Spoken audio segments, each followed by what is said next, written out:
Hi everyone, this is the Akriti Show and I'm your host Sakshi Bakshi and I'm here with a very esteemed guest, Dr. Nisha Jain. She's the owner and director of Arnish Hospitals.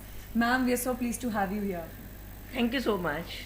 So, we've of course been talking so much about obesity and gynecology, but I want to digress and shift to a different topic and I want to talk to you about fibroids. There are so many patients who walk in every day saying, I have a fibroid, do I need to remove it?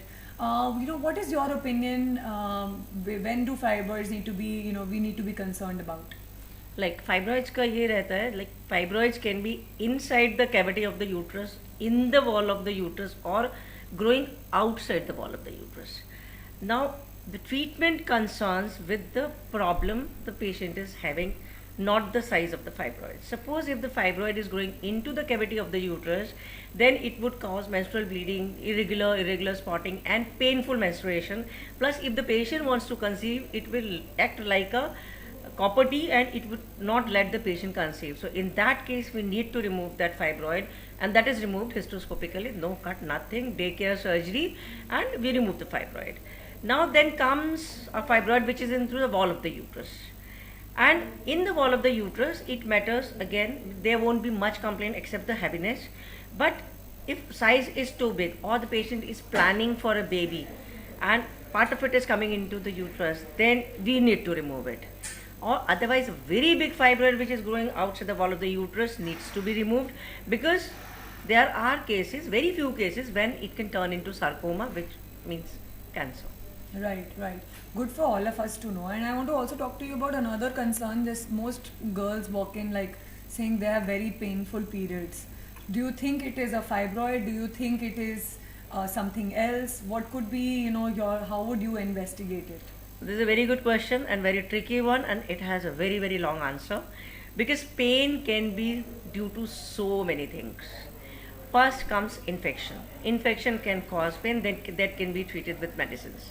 Then comes a condition of endometriosis. Endometriosis is a condition where a cyst forms in the ovary which contains blood, and there are endometriotic spots inside the abdominal cavity as well. And at times the cyst doesn't form and there is endometriosis.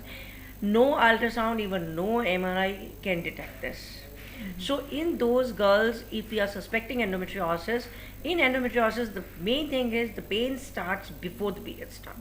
Right? If that is the condition, we can systematically give medical treatment for endometriosis, but definitive diagnosis of endometriosis comes only with diagnostic laparoscopy. That's the only tool which will give us the diagnosis. Once an endometriosis is diagnosed, it can be controlled. Like endometriosis is something which cannot be treated, but it needs to be controlled for the young girl to be able to conceive later on in future. Yes, yes, I think that is very important, and I think a lot of women realize it too late when they've been trying for years to conceive and they don't figure it out, because you usually take painful period as like, okay, it's normal, it happens to all of us. Absolutely.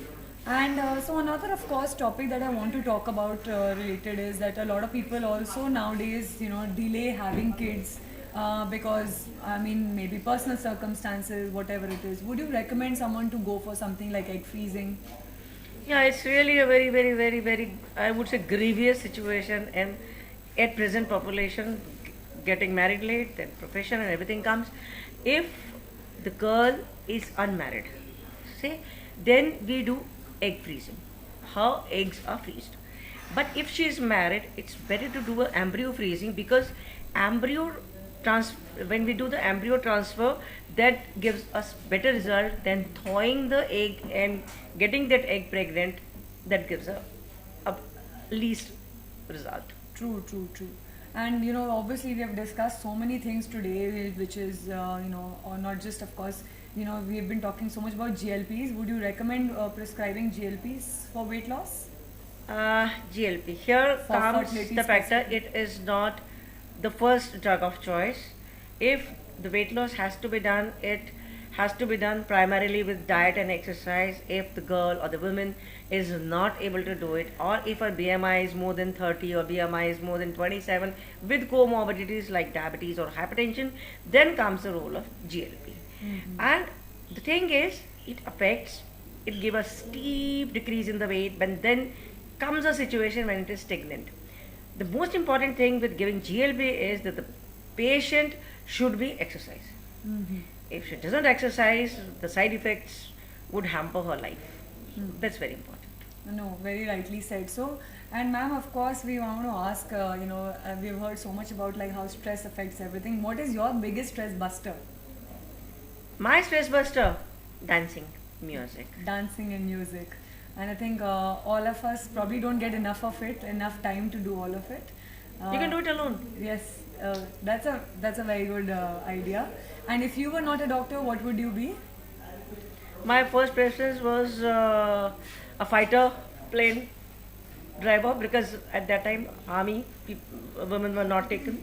Army was the second choice. Third was computer engineering. In 78 I got an admission in computer engineering, but I was pushed to being a doctor. In being a doctor, my first choice was not a gynecology, it was surgery. So I ended up in gynecology. So this is how the fate happens.